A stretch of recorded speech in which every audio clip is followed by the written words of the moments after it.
right now, let's talk about fringes. I'm going to explore the fringe here for you. How many of you are familiar with a curtain fringe? Just give me a yes. Yes. Excellent, great. Now, natural progressions happen. Say goodbye-bye to the curtain fringe. And now, welcome what is becoming known as a bottleneck fringe. Take a look at this slide that you're about to see here at the top here. Bottleneck fringe. When you look at a bottleneck fringe, think about the shape of a bottle. Take a look at all those inspirations. A curtain fringe is established. Imagine the eye is the window and the hair is the curtain. A true curtain fringe is when that curtain covers the corner of the eye. For the past season, the clients have been hiding behind a curtain. This season, they want to open up that eye, open up that cheekbone. Why? Because curtain fringes are starting to grow out. So take a look at that slide. Take a look at the bottle that you see there.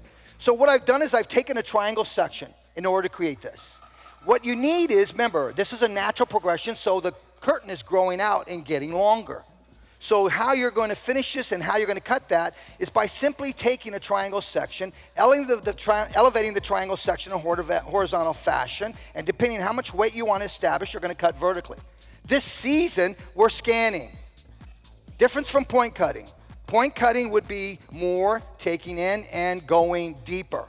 But this season, it's a computer that just scans. Why, Sam? Because we're all looking for movement. That's what we're looking for. Now take a look.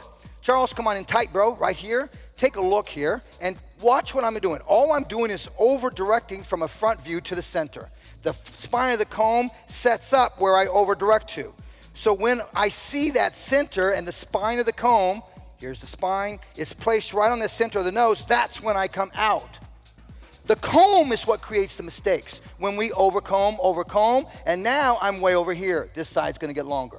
Pay attention to where we comb and position the comb, and you'll be successful consistently from one side to the opposite side. I'm going to continue to work, and then watch how I'll take a texture blending shear to come in and release some of the weight that I've created. Yeah, I love that you're talking about texture and releasing hair. I find that for a lot of these textured shapes, this is what we do. You know what I'm talking about? You sit there and texturize for about 3.5 days after you did the full haircut. It's dry. It's an hour and 46 minutes later. You should have charged her for 3 haircuts. You know what I'm talking about, right? For me, I have the great opportunity to teach a class called Cut and Y at the Redken Exchange.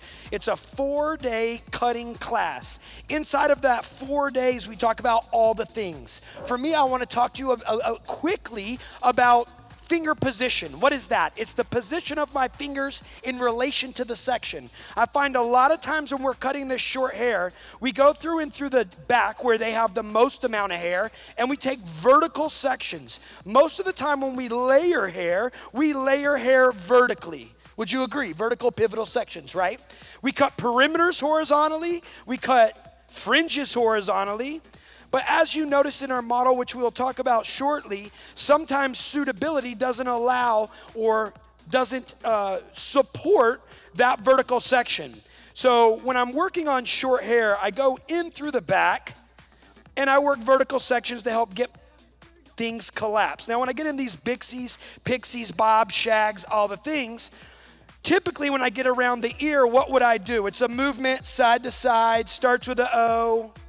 Over direction. So I get over here on this side, I'm cutting hair, and then I would drop and over direct this section back.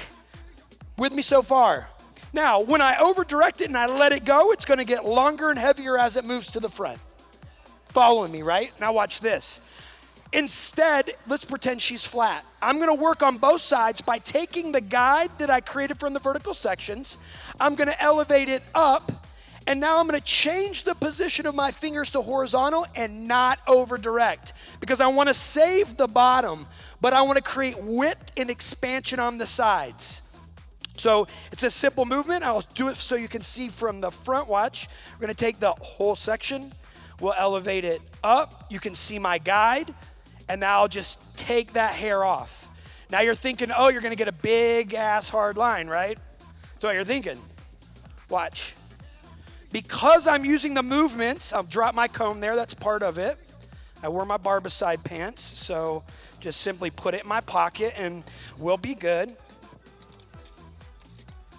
Yeah, perfect, watch. As I release that hair now, Notice I get collapsed, but when you look at it from the front, watch this side.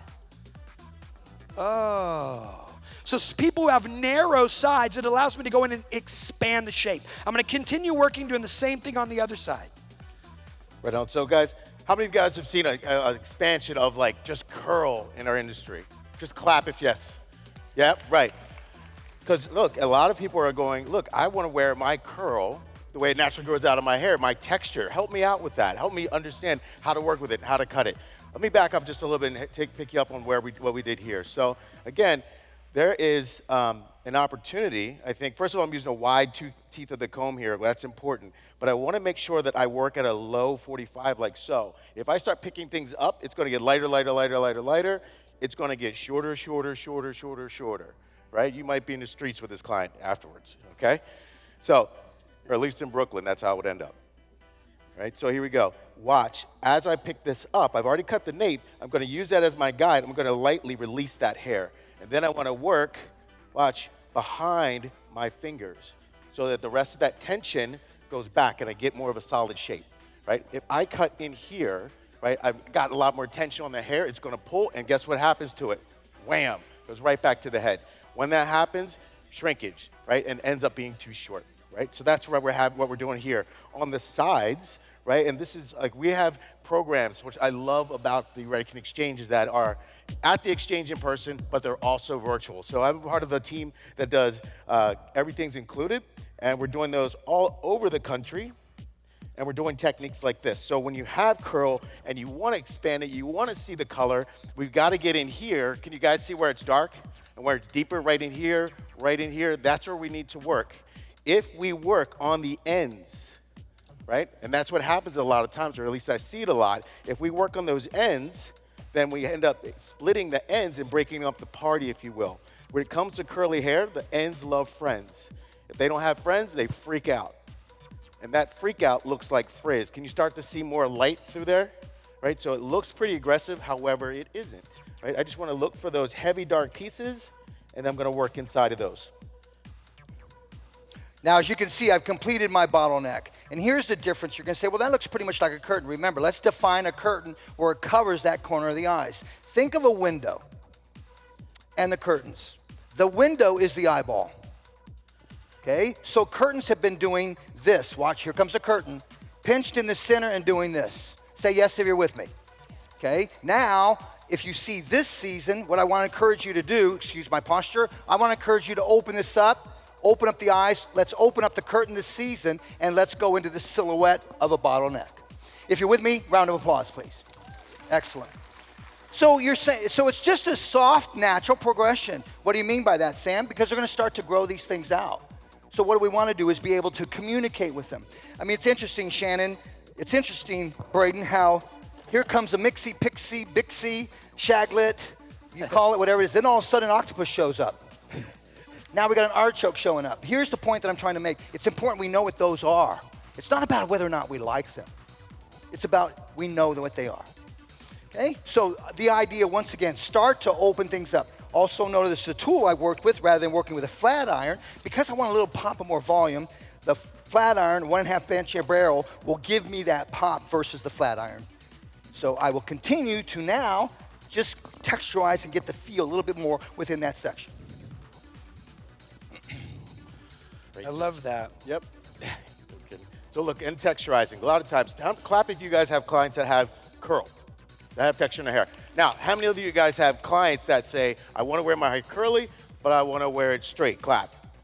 Yeah, okay, great. So when we have those clients that are into that duality and they want something different, an approach that I actually learned from one of my mentors, Chris Barron, who's in the room, aside from Mr. Sanvia, who were teaching that class so long ago, is one of these techniques. It will give you a seamless layer throughout the haircut, throughout the shape. So what I'm going to do is simply pick the hair up. It's a longer section, but I want to use the top of that guide, right? Thank you, Charlie, for getting in here. So then I want to, and these are called gravity layers. Say that with me. Gravity layers. Right on. So the shears are going to start working. They're not going to touch the hair just yet. Then once they do touch the hair, it's little bites. And you want to drop and work with gravity, right? to do that. Everybody hold your hands up for a second. Hold your hands up like this while you cut hair. Make your scissors move, right? And now just follow your elbow, follow the other hand. That's the movement, that type of movement around the head form. It'll give you a seamless line or seamless shape without any lines, right? As you can see back here, these mannequins are all cut the same way. Even if it's on straight hair, you can do the same haircut, right? Whether it's wet or dry. All right, so I'm gonna continue working right here and finish up these gravity layers. All right, here you see two examples of bottlenecks. And once again, the idea, this would be the cap of the bottle. The bottleneck starts and then it expands. Okay, so if we could see that slide one more time, Pascal, and you can just start to see the silhouette of a bottleneck. Now, language is so important. It's important that the hairdresser that understands the one that becomes the educator behind the chair is the one that's gonna win. That's so important. Become an educator behind the chair and give them hot little tips in terms of that. So now if you take a look at the inspirations up there, you can see their skin. Look, follow it and look at the shape of the bottle. So think of that in terms of being able to describe a bottleneck fringe. Thank you. Love it. Yeah, give him a hand, you clap for him, Sam Villa. Gee. Oh. So we've got our horizontal sections underneath. Now we're working it through the top. I'm a big firm believer in putting a little sauce on the hair when you release it, right? It's not what you cut, it's what you leave. So for me, a lot of times as early in my career, I would go through and blunt cut everything and then go back and put sauce on it. And I felt I was doing 5 haircuts. I make jokes about it all the time.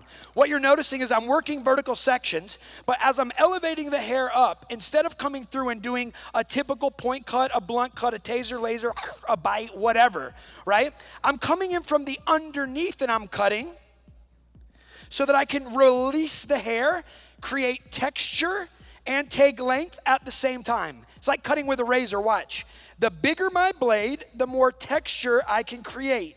And I'm simply just scanning right through. So now when you look at the release of that hair, you can see all the texture and the negative space at the same time. So it's about getting to the end result faster. You'll notice these mannequins, as they were behind me, they had all that texture in their hair. I know they like disappeared. And now we have live girls. I'm like, how did they do that? Right? So it's getting in and it's understanding how to create texture, how to create movement, how to create expansion, all in one go. Right on. All right, so just to recap, you can see how I'm working with my fingers. Product is not an option, it's a necessity. I worked with my ABC acidic bonding concentrate, leave-in treatment. And I love working with this just like a hand lotion. But what I do is use this to go in and support. It's interesting how it works. Okay, so what I did, please make sure you check out acidic bonding concentrate at the PPD booth. But watch my fingers to encourage this to pop. Take the number 3, push the finger in, come in, and now scrunch. So we're gonna crinkle the hair this season and not scrunch the hair as we did in the 80s. Now watch when I release this. The heat of my hands and the combination of product are working together. When I release, I get that. So it's just real simple in terms of how you're doing things and really create an experience, a visual experience for the client. It's really interesting. Last thing I want to say, friends, a satisfied life is better than a successful life. A successful life is measured by others. A satisfied life is measured by your heart, your soul, and your mind.